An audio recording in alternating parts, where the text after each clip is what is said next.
Welcome back to another episode of TVGP's Game Club. We're here to talk about Signalis. I'm your host, Boston. Signalis. Thank you. The old Solitarica. I'm your host, Boston, playing this on the PlayStation 5. I'm joined, as always, by Moonpeer. Howdy. Interesting. Xbox Series X and PC. Ah, okay. And Musum. Xbox Series X. Quick reminder here at the beginning, a couple of notes.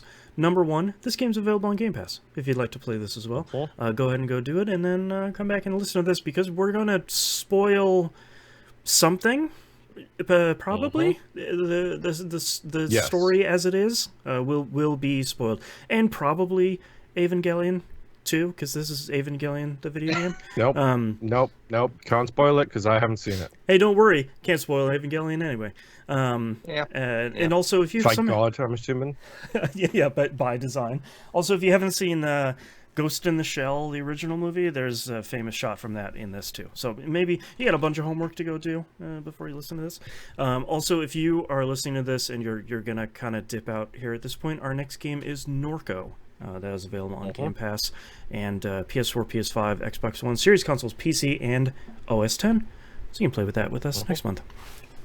All right. When dark isn't dark enough. That's right. Let's talk about the South. All right, let's talk about the game itself here. Released on October 27th, 2022. Published by Humble Games or Playism, kind of depending on which platform you're on. Developed by Rose Engine Games, which is a two-person development house. Put out on Xbox One, Series consoles, PS4, Switch, and PC. Time travel here. Metacritic has it at an 84. OpenCritic has it at an 82. Peers for the release date: Star Ocean: The Divine Force, a game I already forgot that had come out, is Bayonetta 3. A game. Hey, I just sold 3 million units. Thank you very much. Wow, really? Good job, Bayonetta. Call of Duty Modern Warfare 2, which I'm assuming is the newest one and It's not the remake. Yes. Okay, it's a remake. Oh, maybe not the remake. The reimagining. I will say. I see. The director's cut.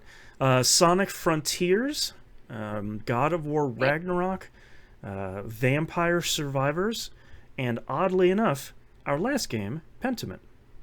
So these two came out at kind of the same time. Let's ask the same question we ask every month. Was this game top of the pile, middle of the pack, or overlooked? Moon, I can go first. I feel like you like to go first. Why don't you hit us here? Yeah, this was overlooked because nobody was talking about. Well, correction. Unless you are into the fan of the genre, we'll use the cliche term. That's right. Unless you were a fan of the genre, you were not paying attention to this. Nobody was talking about this because of. Look at the list you just listed. That's right. Right. Like Vampire Survivors alone takes that whole news cycle and breaks it. But weird survival horror perverts, myself included, they were talking about it, but that's it. Nobody else knew, nobody else cared. Your low poly obsessives were also way into this? Oh, Newsom, I get you. Right.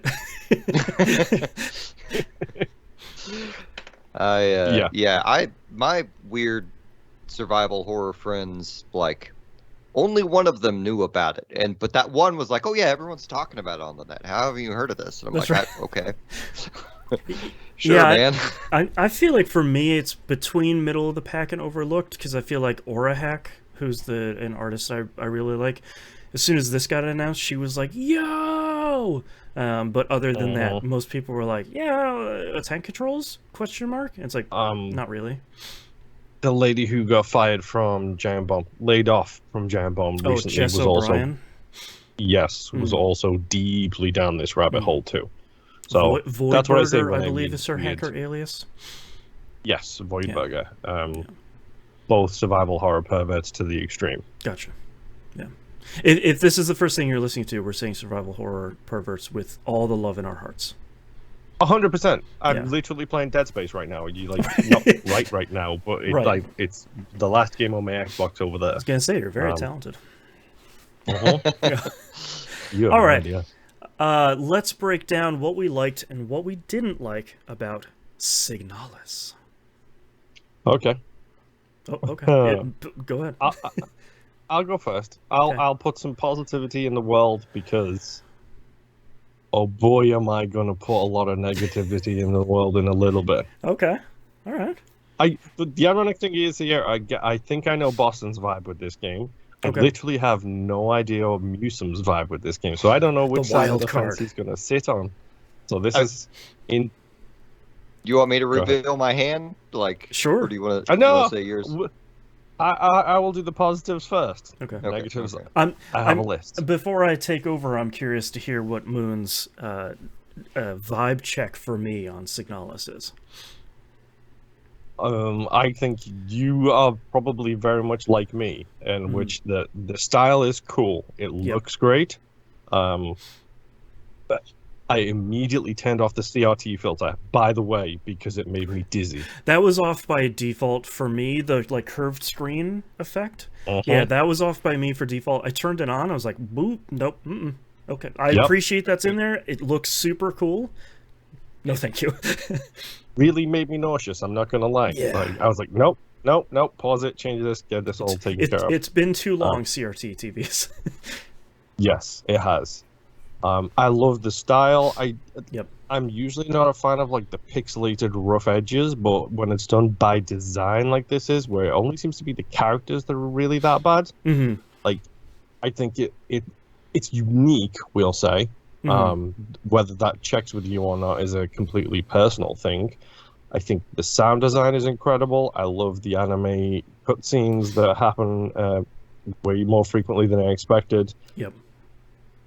Gameplay wise, most of it is fine to good, and the radio is an incredible like addition to the arsenal of like a survival horror game. Yep. I love tuning frequencies, although I'm not gonna lie, it wasn't until right near the end of the game that I realized as long as you have the radio on, you can, even in like not in the menus, in the world, you move left and right on your D-pad and it tunes it without having to go through the menus. I literally realized that in the last apartment complex.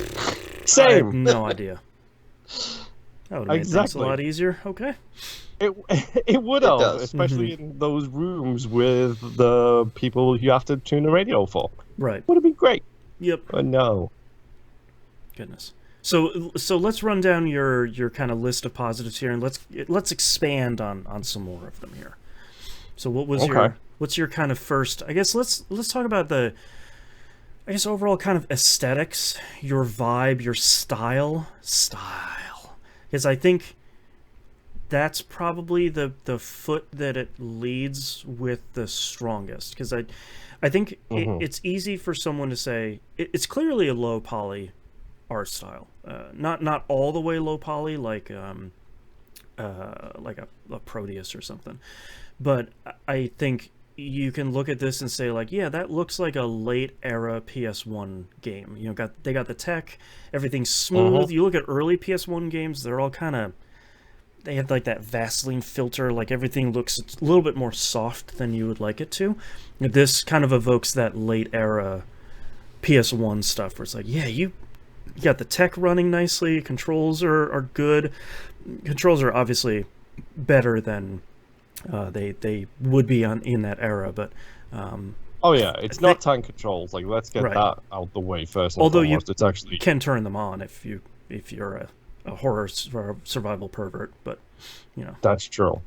Yeah, but and I think coupling that stuff with like such a strong design from front to back, and then coupling that with Evangelion cutscenes, which is like, I say that with all the love in my heart as well, because as soon as you leave that crashed ship at the beginning and you crawl through that hole and you pick up that book at the beginning, yo, that's Evangelion. Like the missing scenes, the giant Japanese character in the middle, just red color all over the place, like zoomed in faces, face left intentionally blank. Yep, that is all literally ripped out of Evangelion in a way that I genuinely don't think we've seen before, and none of the Evangelion games actually managed to do that either. It's definitely a love letter to like 90s cerebral anime, you know, like you mentioned Ghost in the Shell earlier, and that's one I was thinking too, aside from Evangelion, or like the ending of Akira, you know, it's Yep. like She rips her arm off like Kutsuragi does in, you know, the end of the first Ghost in the Shell movie. Like, it's directly ripped from that in a way that, I mean, if you're gonna do I it, didn't like, connect the two. You're 100% right. yeah. I also have to give this game a lot of credit for having the most accurate recreation of Windows 3.1 that I have ever seen. Like, you hop on that Are you talking computer. about the death screen?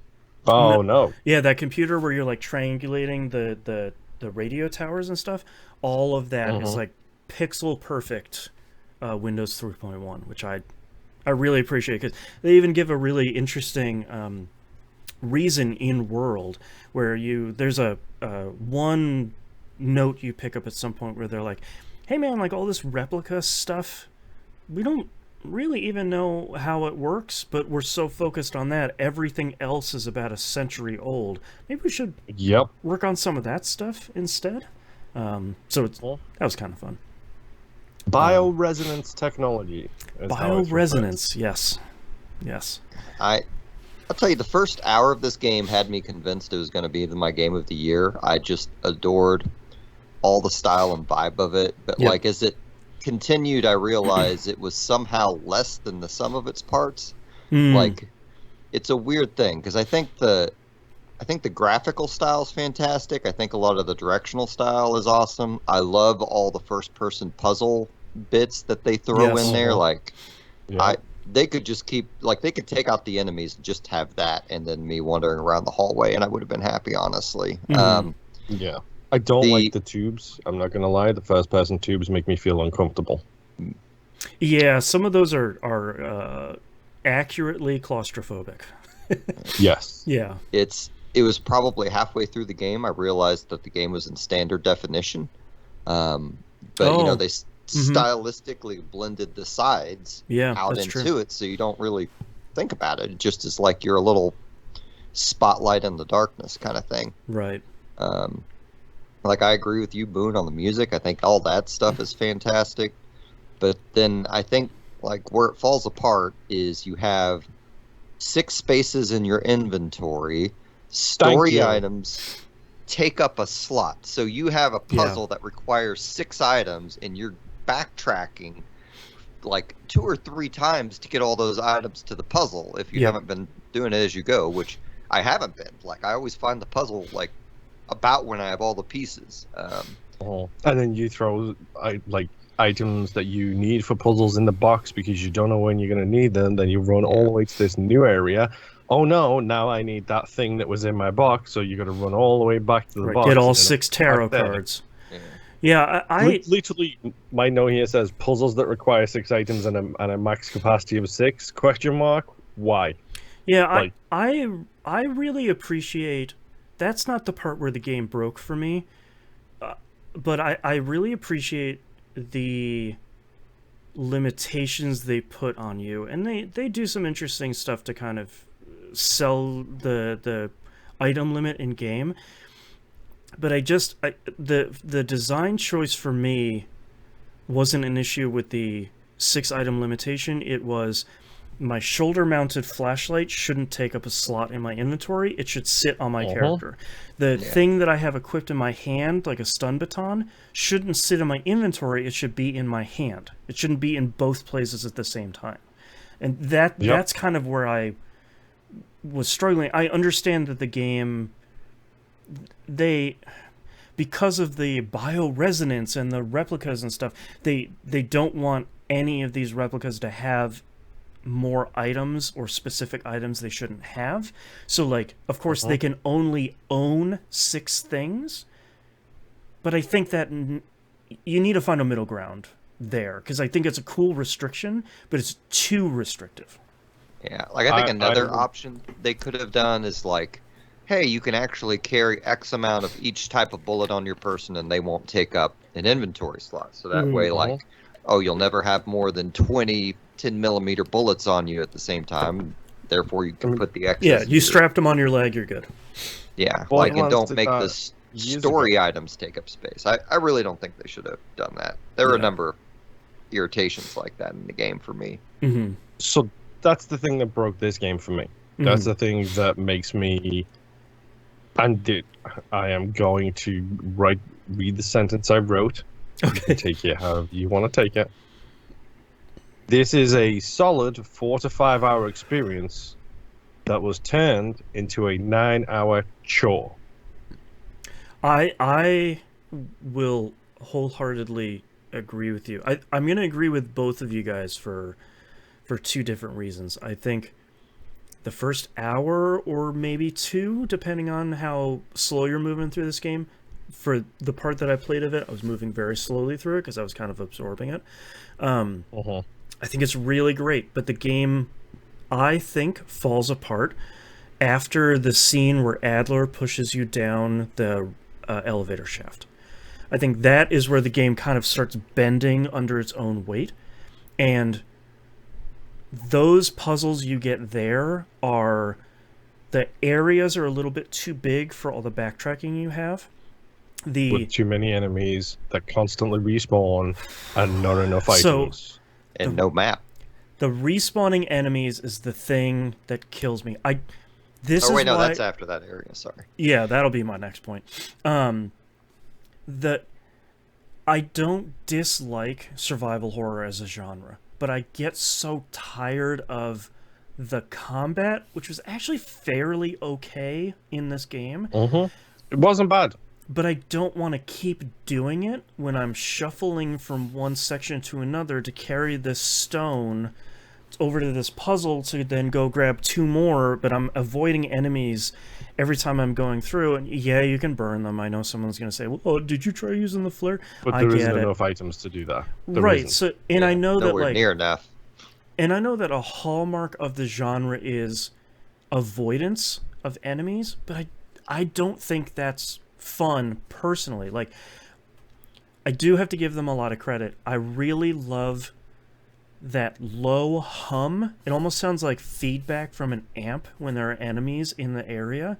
That's such a good, almost an annoyance, but like very quickly you're like, oh, there are enemies here. I can't see them because the room is entirely dark, but that unsettling like background hum is such a good sound, like such good sound design. Very Silent Hill of them. Yes. And like people will say, well, the whole point is to avoid them, or you can use the burning items. It's like, yeah, I get that. I understand that completely. Yep. I played and replayed Resident Evil games to death. I'm obsessed with the remakes of the Resident Evil games. But the thing that people might not seem to realize is I'm fine with doing the run past and avoidance once or twice. Well, let's use the tarot card puzzle as a prime example. Oh, gosh. So, you get 6 tarot cards, which at various points you have collected and put into your box. You are exploring further, you get to the point where you realize you need the tarot cards. That is a down screen, left screen, down a ladder, right screen, twice I think it is, and then up into the safe room. Right. Past about 6 or 7 enemies. So you've got to do that backwards to get the tarot cards, but you want to have a gun to protect yourself. You want to have a healing item just in case you want to heal, and you need ammo for the gun. That gives you 3 slots left. So then you take those items past the same enemies again, all the way back up, put them in the slot, then go back all the way back again to get the other 3 cards and take them all the way up there.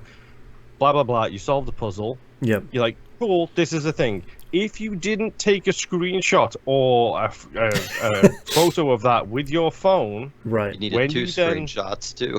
Yep. With the eyeball thing, you can take screenshots with those, too. If you want to use another slot. Which also takes up an inventory slot. An item slot, yes. Yep. So if you didn't do that, then you get to the place where that is the solution, and you're like, oh, I need that. So you've got to run even further back. Right. To get the solution, to run even further forwards. It's, like I said, it turns the game into a chore. And the worst thing about this, and this is where I'm trying to control my anger, I played the game on my Xbox. There is a difficulty-related achievement in this game that I was not aware of, otherwise I would have played it on the highest difficulty. The regular difficulty is a cakewalk, generally speaking. It literally, the enemies don't do enough damage, you do way too much damage, but you burn through all your ammo anyway. So, when I found out there was a difficulty-related achievement, I beat the game, I went on True Achievements, and True Achievements was like, oh hey, load up the PC version on Xbox Game Pass, which runs smooth as silk on this old PC, by the way, so don't feel like you might worry about it there. And use the dialogue box, whatever it's called on PC games, the command... console commands. Yep. One of the console commands you can use is bag space number, and it increases your inventory size. Great. With 0 hitches, 0 issues, I love it. 0 anything. Bag _200. Let's go. Literally, if you do 300, it's every item in the game. Perfect. I love it. I know that the genre isn't for me, but part of what I was hoping for this game, before I talk about when I had to stop playing it, is that I was really hoping for that like push and pull, that pressure, that friction between clearing out an area and the tools you have at your disposal. Like, I wouldn't mind setting all the enemies on fire if I just had to do it once and I had like just enough items, or maybe I missed a couple of shots and I could kill all the enemies except for one, but that's on me.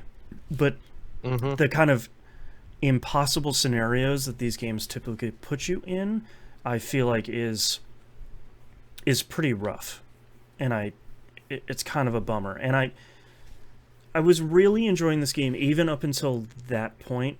I was even enjoying the game up until you get into the mines. You get in that first area where you have that kind of almost see-through kind of fiber filament stuff. But the fact that this game gives you a giant puzzle-laden combat area with no map is what broke me. And I could not finish the game because I'm okay at navigating games if I can see the map and I can go, oh yeah, it's up one floor, and it's in that room over there. Game does a really great job of the map shows all your rooms accurately. If there's still something you need to do in a room, it has that little like red caret and it says like, here's the owl box. And it's like, oh yeah, I need the owl key. Yes, all right. Oh, I got the owl. All right, I'm gonna go over there. But the fact that they give you an even bigger, more enemy-filled area with no map, I genuinely could not navigate it at all, and I had to stop playing the game because I couldn't figure out where I was going because they took your map away. And I think that sucks because I wanted to finish this game. So I enjoyed, like, annoyances aside, I overall enjoyed the game, and I was all right with the length. Like, the story was kind of incomprehensible to me, but we can talk about that in a minute. Yeah. I do think they should have given you a map in that area, but by that time, I was like, how can I strategically use the 2 or 3 flares? And I arrived at, you know what, wherever there's a save room, if there's enemies outside there, that's what I'll target. Yep, and that's a good idea. That seemed to serve me well. So like in that particular area, I can't remember the name of the room that was there, but I think it was the one where you had to get the crank to open the door. Yeah.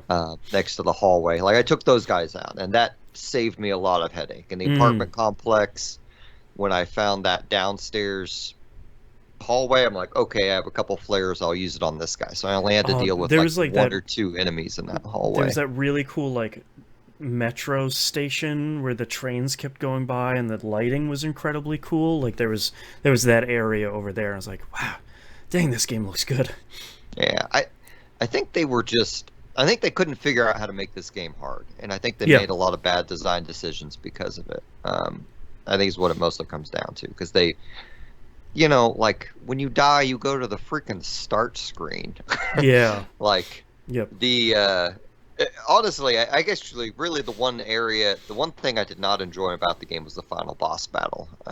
I spent from It's about very long. 3:30 Central Time today to about 4:45 attempting to beat that. And every time you die, you are started in a safe room, you choose your loadout, and then you walk through a very long hallway, and then you have to watch a brief cutscene. And like today, I hadn't really used the strategy guide much because honestly, most of this game is you need an item, you just haven't found it yet. So where have you not been, or where have you forgotten that you left it? And I was like, I don't understand what I'm doing wrong against this boss. And I read him like, okay, so you have to pick up a spear, which I had done, and you have to hit her with it. And then the walkthrough, I was using PlayStation buttons. Like you press R2. So I'm pressing the, bottom right trigger button. I'm like, nothing is happening. And you have to press A on Xbox to hit him with the spear. And I died 2 or 3 times. Like that was like a half hour of my time wasted. And then when I finally got around to it, like that, the difficulty curve on that boss is just absurd from the rest of the game. Hell. Yeah, it really does. It's insane. It's wild.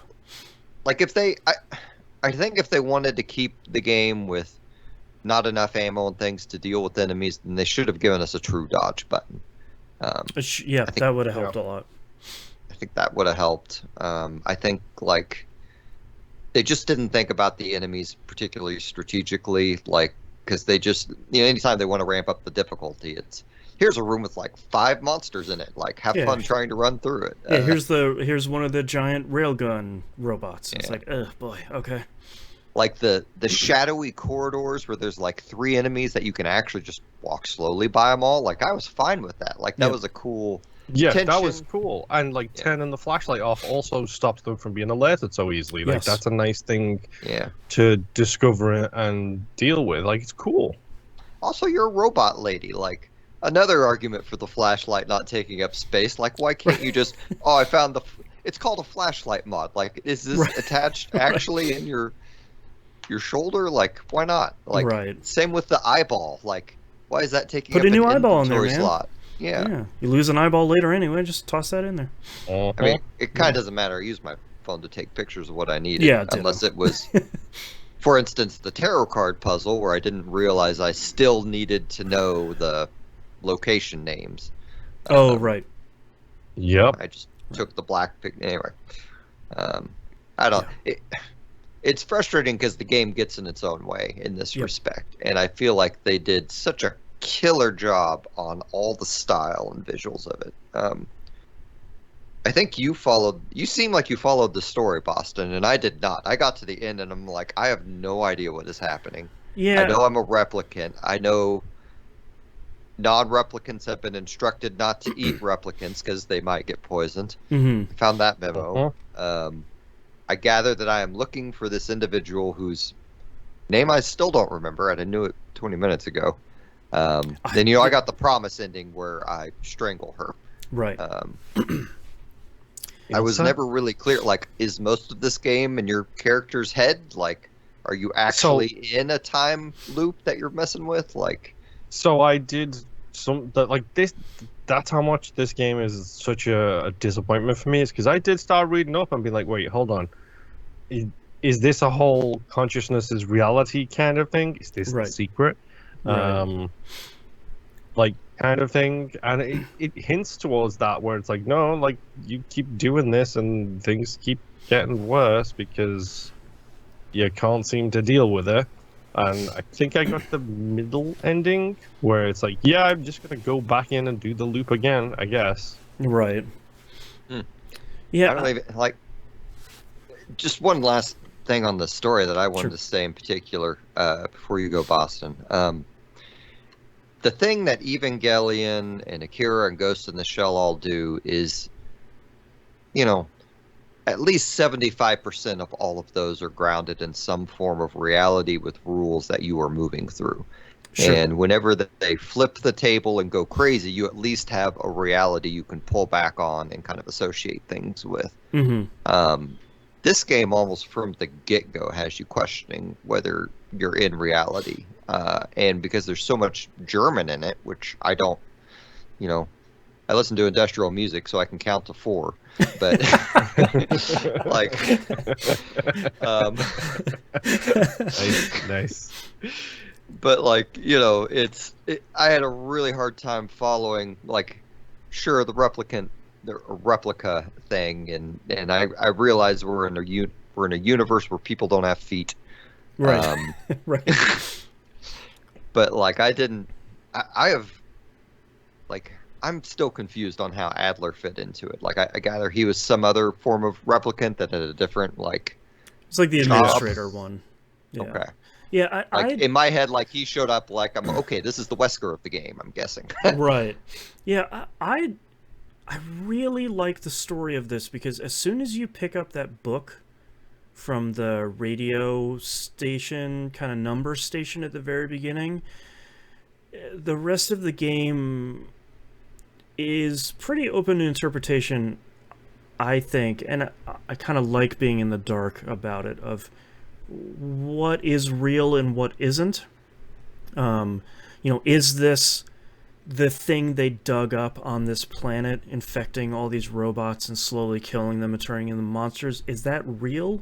Or is that the thoughts of a dying robot with her dying girlfriend on this ship that has been out there and hasn't found a planet yet after 3,000 cycles, and just got the message of like, hey man, if you haven't found this yet, you're not gonna. Sorry.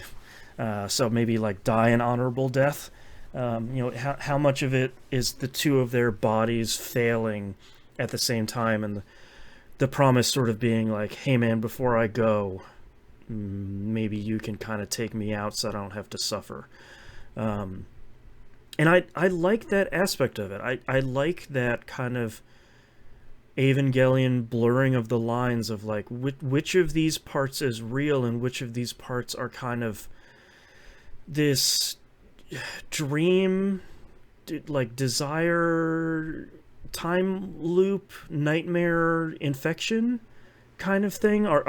Is this a metaphorical journey to save your partner, or is this an actual journey through actual nightmare hell to get back to the ship where you started? Did you also catch the age references as to how old the partner was towards the end? Yeah. I feel like some people playing this might not be paying attention to this number of cycles that are in the logs, and you should really be paying attention to how many thousands of cycles have progressed over the course of this game. Because I think 3,000 is the recommended mission termination cycles. Mm-hmm. And, oh boy. I think near the end they were up to like 5,900, and things are real bad. I think it's kind of an interesting, touching moment when you finish the game, quote unquote finish the game the first time, and you go back to that ship, the whatever 529, your kind of the ship that the two of you are in, and it's pristine, it's good working condition. This is clearly like the beginning of their journey and kind of the beginning of their relationship. And then you go walk through hell, and then you come back to it, and you see it as it is in like cycle 6,000 something, and they're just too tired and broken to take out the trash anymore, and the ship isn't working, and your partner's like only alive in the cryopod now because that's kind of the only place that it can happen. Like I think the stark difference between those two is pretty affecting. But I think that was a cool contrast at the end. I agree with that. Mm-hmm. But I think I really love the story, and I really like this game a lot. Like, as much as I played it and as much as I watched the rest of it, I really like it. I think it's a little too obfuscated. I think it's a little bit too interested in keeping you guessing, especially with location changes and time changes and scene changes happening very quickly. It'll be like, you go into a door, there's a an Evangelion cutscene and they're in an entire different area at an entirely different time, I think that's a little bit rough. I think that's kind of a tough thing for most players to kind of take the trip on, and I think that kind of hurts the game a little bit. But I think it's kind of neat, but it's hard. They really just needed to build to it, you know, like Yeah. we're gonna spend a couple hours in normal reality and then slowly like ramp it up, and they kind of started out ramped up. Yeah, like I think it's a cool way of introing this game where you're in your crashed ship, and I was like, oh, cool, we're gonna be on this ship for a while. That's kind of neat. Let's explore this thing. And you do like one simple puzzle, and they're like, all right, get out, go into this nightmare hole. What are you gonna do now? It's like, oh, okay, fair enough. There's a lot of German. There's a lot of cutscenes. All right, I'm here. Let's do it. I was convinced it was the game for me when you get out of your ship and you're like, we're gonna crawl in this hole and then go into this other like. Yep. As you called it, a nightmare hole. Yeah. It's cool. It's just I think it's a game that kind of had a hard time figuring out, from my perspective, had a hard time figuring out what it wants to be. Does it want to be this kind of hardcore PS1 survival horror game where it really is kind of skill-based, it really is evasion, it is juggling all these items? Or does it want to be this kind of Resident Evil 1 and 2 style puzzle game, which I thought the puzzles were really good. I thought they were pretty solid.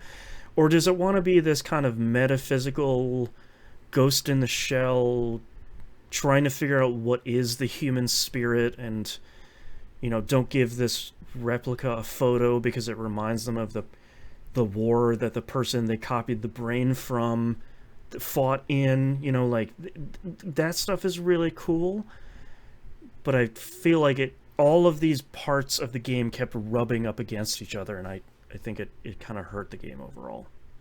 Yeah, I think I wish they had taken I wish they had done what Chained Echoes did for Super Nintendo RPGs, where it's kind of the way you remember it, but with all the modern conveniences, you know? Like, I think if they had put in a lot of those modern conveniences, it would have gelled a bit more.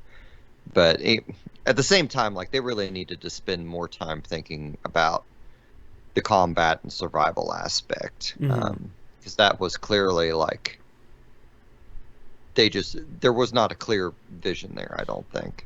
And I Chained Echoes was the thing I was thinking of the most when I was playing this, because like Musum and I have been talking about for a couple months here, Chained Echoes is a 16-bit JRPG, but fixed for modern times. It doesn't have it has all the quality of life stuff, it has all the fixes, and I think if Signalis even had like a baby mode or whatever you want to call it, where it's just like the enemies, you look at the enemies and they fall over, there are no enemies or whatever, I think you still have a really solid game with one less piece of friction. Let me tell you about console commands and how great they are. Yeah, and it's just in 2022 and 2023, I feel like our expectation, especially of indie games, is being able to control your experience to such a great level. This game even starts out with saying like, hey man, there are scenes in this that are just like kind of cruel and terrible. So, they have a constant warning at the beginning. We saw Dead Space that came out earlier this year of like, hey, if this stuff is too intense, like we can blur a lot of the stuff out for you. You can really make the experience what you want. And I was kind of missing that in this, because I think removing one layer of frustration, I think for me would have made this a much better experience. And I can respect that maybe that's not the game they were making, and that's okay. Yeah. So, you said it all pretty good, man. It's a really good game that I couldn't finish, and I'm bummed because I really liked it. I just mentally I can't map that stuff. I couldn't finish it. So thanks to everybody who does long plays on YouTube. it didn't help in that area too, because the more you progress, the more you're like, you're going to walk down in the screen and come Yep. out on the right side of the screen. Yep. Yeah. That was, and the walkthrough, like I'd solved like 90% of that area, and there was just like, I can't remember what it was. There's just something I wasn't finding. I think it was the like one of the plates, like the plate of balance or something like that. And the one with the, like a giant pinchers in the foreground, like that's an incredible shot of just like, are you gonna take this plate and have it squish you? No, I don't think it was that. It's the you know, you get the little, they're like hexagon pieces. Yep. I don't even remember. I did it earlier today. I should remember and I don't. But like I tried looking in a walkthrough of where to get it. It's like, hey, you just get it in this room. I'm like, how do I figure out where this room is? How do I get over there? Yeah. It's got to be in one of the monster rooms with like 6 monsters in it. So right. I'm glad they've given me a ton of healing supplies. Right. Yeah. What a cool, weird, difficult, frustrating game. So like, at the end of the day, I'm glad it exists, and I hope they make another one and address my complaints personally. Yep. Yeah, a very cool game for just 2 people to make. Like a really great achievement. I think it's only great. 2 people. Is it one guy did everything and the other guy did the music? I don't think so. I believe it's a male and female pairing, and you should you should watch the credits because it's hilarious. Because it's like story design, one of the names, music concepts, the other of the names, and then it's like 4 different things. It's like coding, production, like marketing, one name, right? And then 3 different other jobs, and it's the other name, and it's just like, oh, okay. That's right. Yeah. I wish I had paid attention. Like at that point, I'm like, I got a podcast. I gotta go. Yeah. Yeah. All right. Well, that's our coverage here of Signalis. As we talked about at the beginning, we're playing Norco for next month. That is on PS4, PS5, Xbox One, Series consoles, PC, and OS X. That is on Game Pass. So over on your Xbox consoles and your personal computer, you can go get that. And I think that's it.